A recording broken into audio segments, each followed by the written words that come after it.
dentro desse tópico aqui que estamos abordando, nós estamos falando sobre a realização da missão de Deus. Que a igreja verdadeira, a igreja viva, é uma igreja que realiza a missão de Deus. E já falamos lá atrás, citamos aquele versículo de 2 Timóteo 3,17, de que o nosso objetivo como igreja é que possamos estar preparados, prontos, a fim de quê?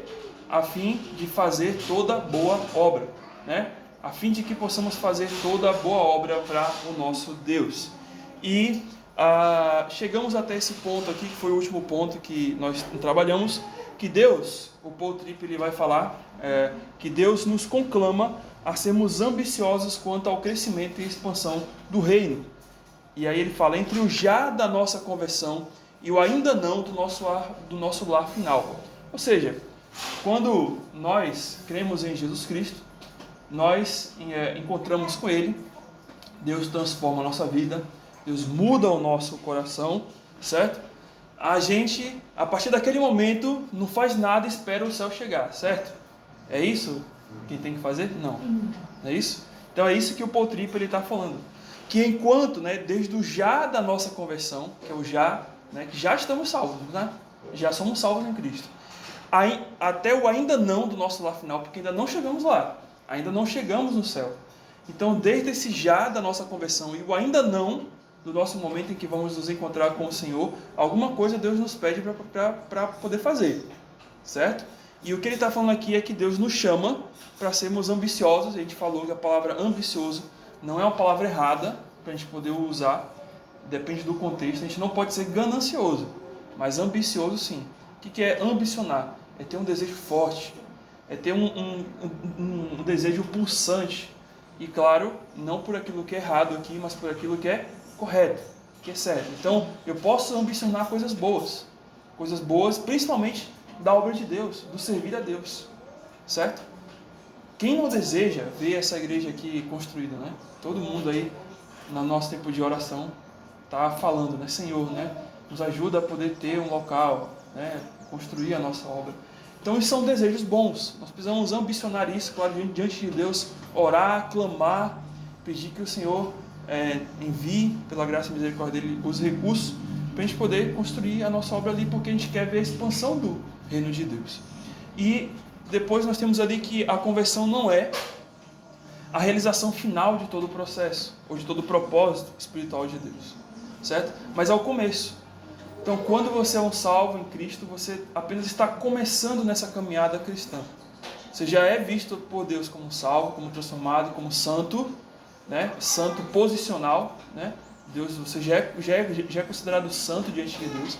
Mas há um processo que é chamado de santificação, certo? Que é essa transformação de vida, de hábitos, de maneira de viver, de ações, de atitudes que nós carregamos da nossa vida anterior, que elas precisam ser mortificadas, né, em nossa carne, para que possamos nos revestir do novo homem. Isso você vai ver lá em Coríntios, né, 5,17, 2 Coríntios 5,17, essa questão do novo homem, né, que agora quem está em Cristo é nova criatura, né, as coisas velhas passaram, tudo se fez novo. Então vai haver essa mudança, essa transformação em nossas vidas, e é só o começo de novas realizações. Então falamos isso na semana passada. E também adentramos aí, falamos que toda ambição e toda realização devem se curvar ao senhorio e à glória do Senhor Jesus Cristo. Então muitas vezes nós temos propósitos, nós ansiamos por muitas coisas, mas ainda assim isso tudo tem que estar debaixo do propósito da vontade de Deus. Não adianta também a gente querer muita coisa, ou querer até mesmo coisas dentro da obra de Deus, que de fato Deus não quer. Então Deus nunca vai realizar, né? Por quê? Porque não é a vontade dele. Então Deus tem um propósito, e o propósito dele é muito maior, muito melhor e muito perfeito, né, do que o nosso. Então nós temos que entender que, a princípio, né, toda a nossa ambição, nosso desejo, como também toda a nossa realização, o cumprimento disso, ele está debaixo da vontade, do propósito do Senhor Jesus Cristo.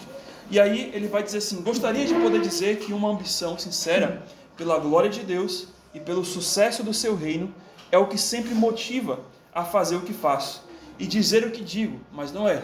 Então nem sempre a nossa vontade vai estar alinhada à vontade de Deus nesse sentido, né? Então, ele vai falar: eu gostaria que a maneira como gasto meu dinheiro e invisto meu tempo sempre fossem motivados pela ambição vertical. E não é, ela não é,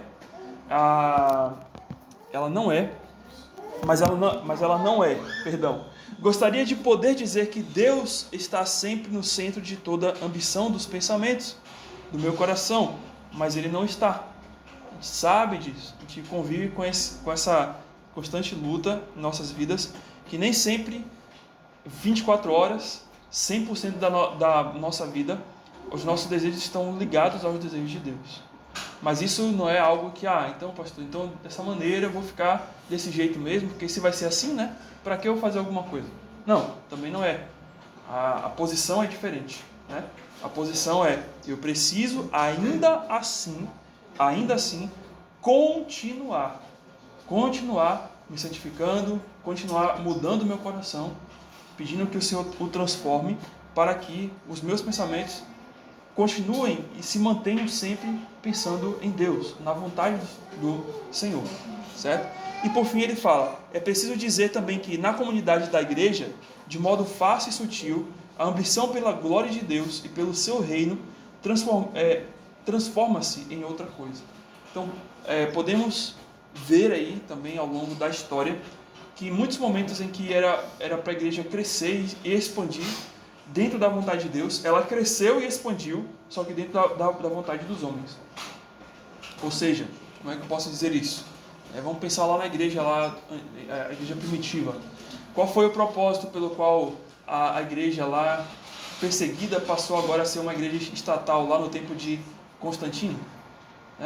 Era o propósito divino de Deus mesmo? Não, né?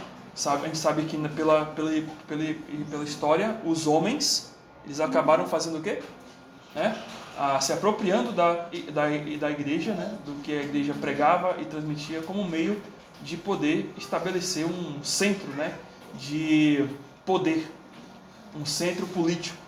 Então, no fim das contas, olha, já que a gente matando os crentes, né? Sempre surgem mais crentes, e o povo está se tornando cada vez mais crente, e a gente está perdendo o poder, né, para esses, então vamos nos aliar a eles e vamos o quê?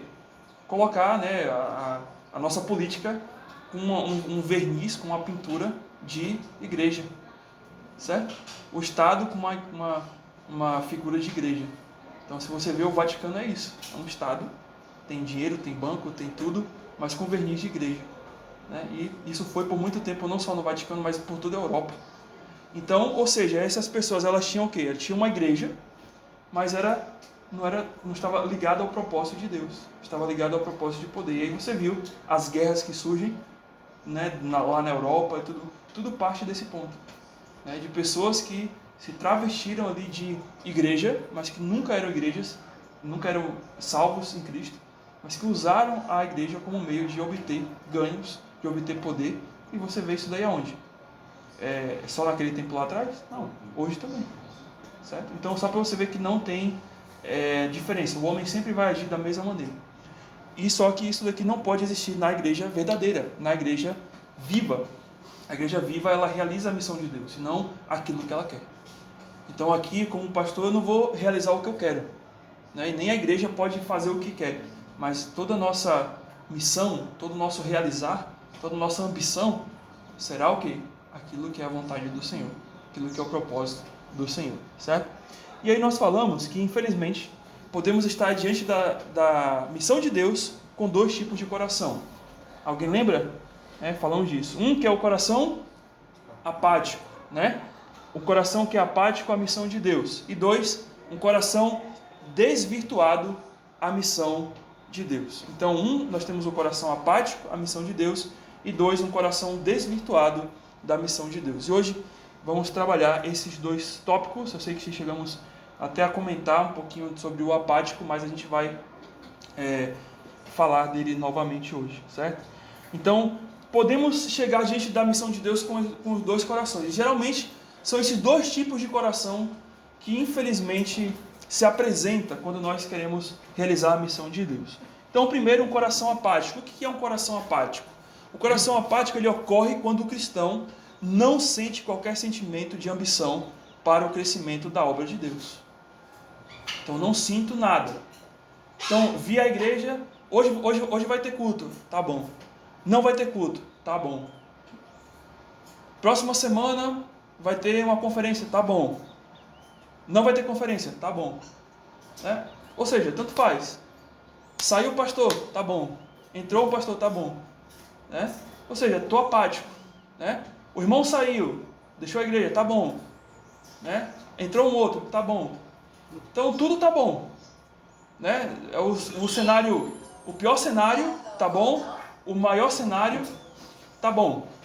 Então, você não sente.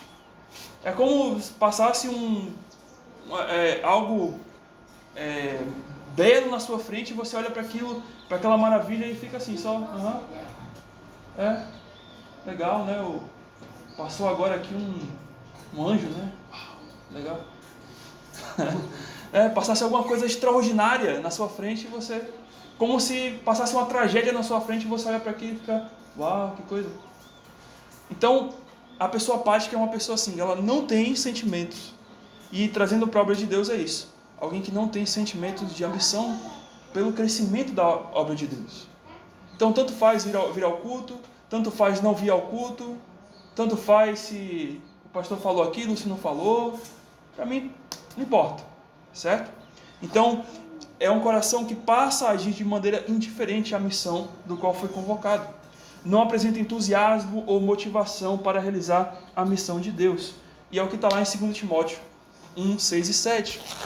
E esse exemplo que está lá em 2 Timóteo é bem interessante, porque nós vemos Timóteo passando por o que nós acreditamos ser um momento de apatia espiritual, certo? Um momento de apatia espiritual. 2 Timóteo 1, 6 e 7. E eu vou pedir para que o irmão possa ler esses dois versículos. 1 Timóteo 1, 6 e 7. Primeiro, 2 Timóteo, perdão. 2 Timóteo, capítulo 1, 6 e 7. Pode falar, irmão. Por cujo motivo lembro-te, para que despertes o fogo do dom de Deus, que existe em ti, pela imposição de minhas mãos. 7. Porque Deus não nos tem dado espírito de covardia, mas de poder, de amor e de autodisciplina. Muito bem, então, a princípio, quando a gente olha aqui para Paulo escrever isso para Timóteo, né, imagine, portanto, eu te admoesto, Timóteo, né, que reavives o dom de Deus que há em ti. E por que Paulo pede isso a Timóteo? Por quê? Obviamente, Timóteo não estava com o dom ali, vamos dizer assim, Timóteo era um pastor, né? Então ele tinha um dom pastoral. Timóteo era uma pessoa, uma liderança dentro da igreja, e de alguma maneira Paulo, ele sabe que Timóteo está passando por uma fase complicada na sua vida, e essa fase tem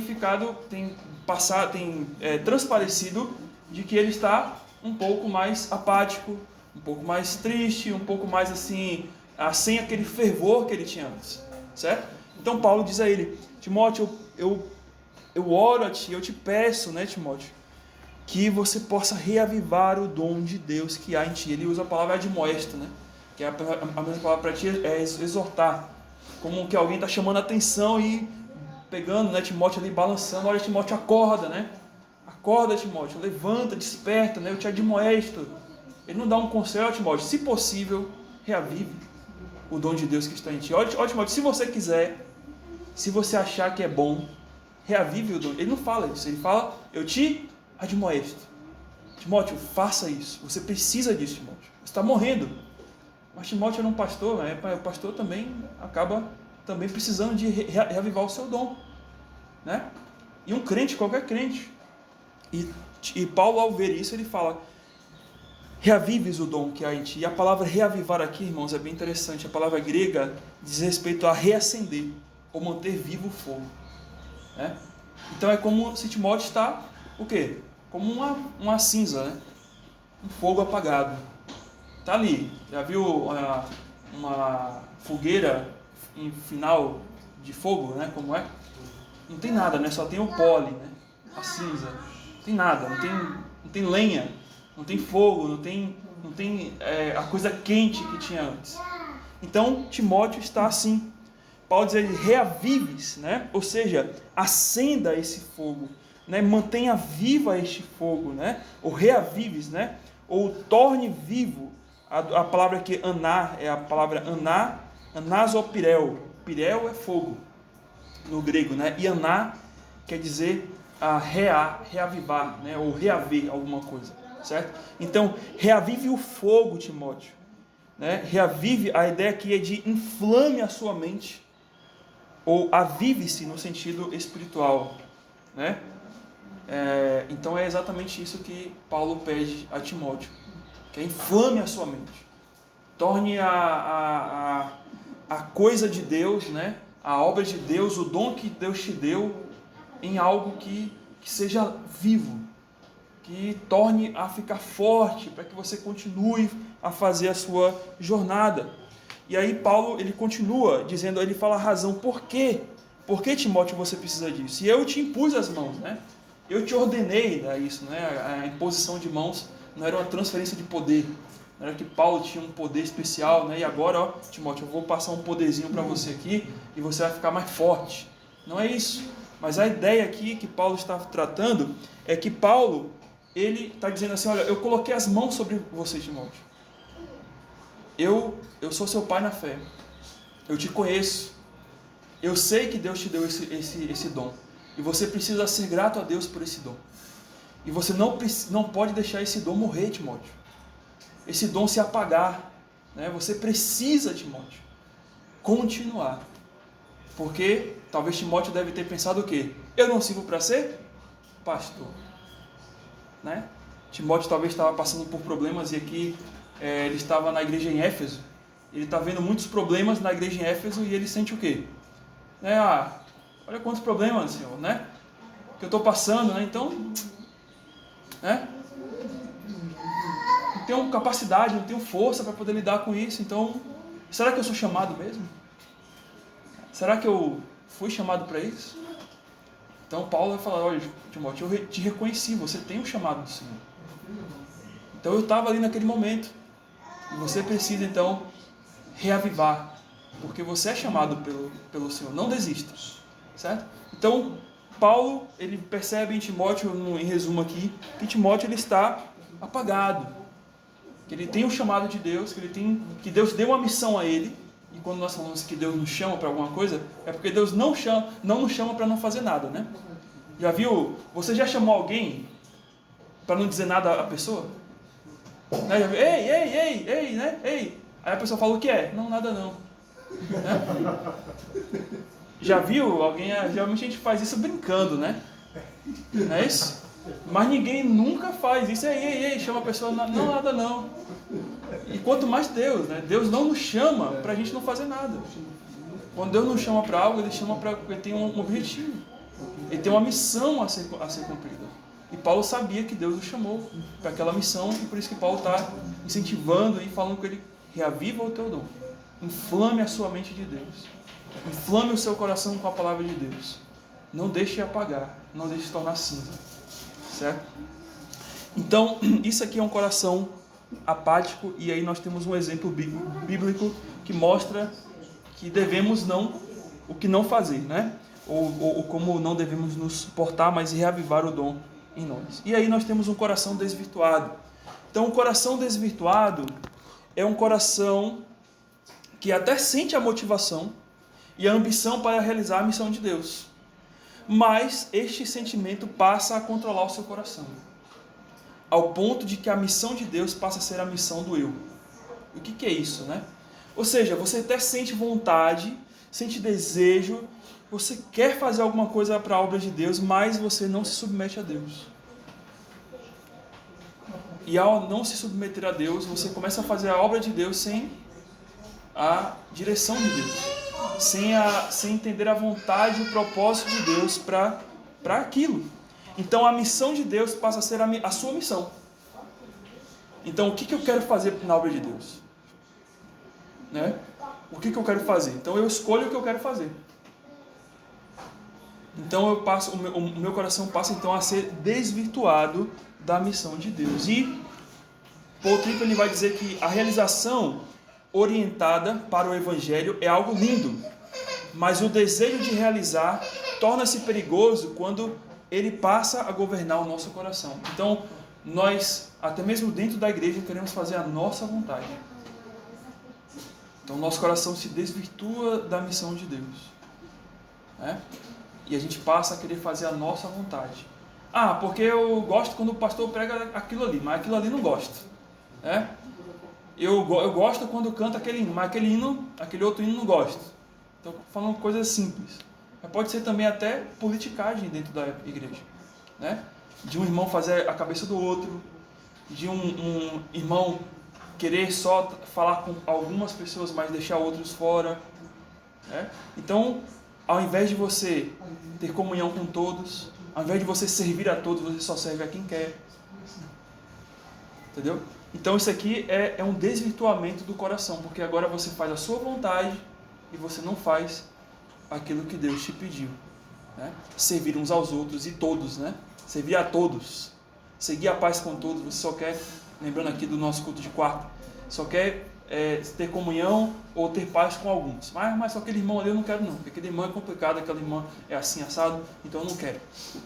Então temos que ter muito cuidado, porque o nosso coração ele pode ser controlado por esse desejo de fazer só a nossa vontade na obra de Deus. Certo? E aí temos o exemplo lá em 3 João 9:11, que é o exemplo de um camarada chamado Diótrefes, né? Aí algumas pessoas falam Idiótrefes, né? Diótrefes. O que Diótrefes fez, né? Lá na terceira carta de João, nós temos esse exemplo aí de Diótrefes, que ele teve um coração desvirtuado da vontade de Deus. Assim nós lemos no versículo 9:11, quando o apóstolo João, ele escreve aquela carta, e note o que João fala. É uma coisa assim bem absurda até, né? Imagine irmão, se tivesse o apóstolo João aqui agora, né? Eu ia sentar ali e ouvir ele, né? Mas o que Diótrefes fez, né? Vamos lá, vamos ver o que Diótrefes fez. João vai dizer assim: escrevi alguma coisa à igreja, mas Diótrefes, que gosta de exercer a primazia entre eles, não nos dá acolhida. Ou seja, o camarada nem recebeu o apóstolo João, né? Então é bem provável que João ele queria ir até aquela igreja lá, ele queria visitar, né, porque não fala em específico qual é a igreja, né, nas cartas de João. Ele escreve uma carta geral, mas é possível que era uma igreja do entorno ali onde João estava, certo? Na Ásia Menor, e aquele irmão não queria nem receber o camarada. E aí João ele entende que o Diótrefes ele queria exercer a primazia entre eles e não dar acolhida mesmo, e nem hospedar o apóstolo João na sua casa, ou alguém fazer isso. E ele vai contar aqui: por isso, se eu for aí, far-lhe-ei lembradas as obras que ele pratica, né? Ou seja, então João já até tem um conhecimento de como é o agir desse homem. E Diótrefes parece ser alguém que é líder dentro da igreja, mas ele está agindo de uma maneira totalmente errada, né? Então, as obras que ele pratica, né? Ele fala que proferindo contra nós palavras maliciosas. É possível que talvez a igreja gostava do apóstolo João, né? Mas Diótrefes sentia ciúmes, né? E ao invés de receber o apóstolo João porque é um irmão em Cristo e ouvir, né? Pelo contrário, ele não queria, porque ele não queria que a igreja, né, digamos assim, desprezasse ele, né? E gostasse mais do apóstolo João. É um ciúmezinho, né? Vamos dizer assim. E você percebe que essa situação toda gerou esse problema. E aí ele fala que, não satisfeito com estas coisas, nem ele mesmo acolhe os irmãos, como impede que os que querem recebê-los, né, e os expulsa da igreja. Gente, né? E a palavra de Deus deixou registrado esse momento aqui, né? O Senhor falou assim, olha, deixa registrado isso aqui, porque lá no século 21 vai acontecer alguma coisa e eles vão precisar saber que já existiu isso lá atrás e vocês precisam saber o que não fazer. Então imagine, é que eles queriam receber o apóstolo João, ele nem falou assim, olha, esse daí, ó, não recebam João, e se vocês receberem, vocês vão o quê? Ser expulsos da igreja. Olha que loucura, né? Mas isso não existe no dia de hoje, irmãos? Existe. O quanto tem de igreja aí, quanto tem de pastor assim, né? De lideranças assim, ou de pessoas que agem dessa maneira. Tem igrejas que tem famílias grandes dentro da igreja. Eu vou falar, isso aqui é sério. E aí, qualquer coisa que o pastor faça ou queira, aí vem o cara e fala assim, olha, pastor, se fizer isso, eu vou sair com a minha família toda da igreja e o dízimo vai cair. Sério? Estou falando, tem gente hoje que dá uma de diótrefes, né? Ó, pastor, se for assim, eu tiro a minha família toda. E aí vai sair o dízimo também. Acontece. Mas por quê? Porque a missão que a pessoa tem ali dentro não é a missão de Deus. É a missão dele. Então a igreja passa a ser o que dele. Então tem que ser feito assim, se não for feito assim, então não vou querer. Então não tem o entendimento, a base, né? Quantos e quantos pastores sofrem com isso? E, ao contrário, pastores também agindo assim. Certo? Então, irmãos, não é novo isso. Mas isso é só exemplos. Graças a Deus isso não acontece aqui. E eu louvo a Deus que os nossos problemas são mais problemas externos do que internos. Né? A gente sofre mais com os ataques de Satanás contra a igreja do que com os ataques de Satanás dentro da igreja.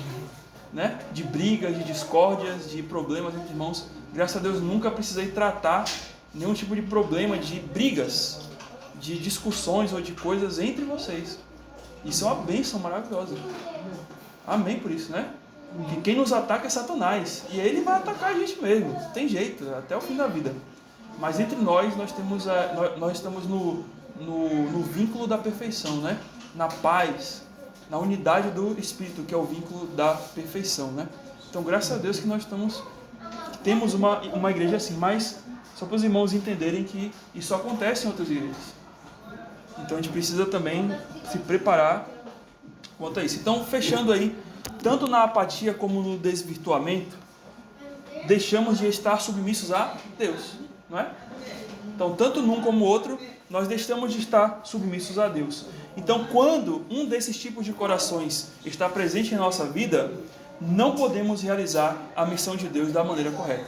Até podemos fazer alguma coisa dentro da igreja, mas não da maneira correta, da maneira como Deus pede, certo? Então, o segredo, a receita, né? não é segredo, né? A receita é ser submisso a Deus. Quando nós somos submissos a Deus, nós vamos conseguir fazer a obra dele bem. Vamos conseguir realizar a missão que ele tem para as nossas vidas, certo? Então, fechando aí, nós já vimos o primeiro princípio. Uma igreja viva mortifica o seu eu para viver o nós, certo? Uma igreja viva é chamada a aprender no sofrimento. Então isso nós estamos aprendendo, né? E 3, o que falamos hoje e fechamos, uma igreja viva realiza a missão de Deus da maneira correta, certo? Então que Deus possa nos ajudar, irmãos, a realizar a sua missão da maneira correta, nos levando à submissão, a sermos submissos ao Senhor. Vamos orar ao Senhor neste momento.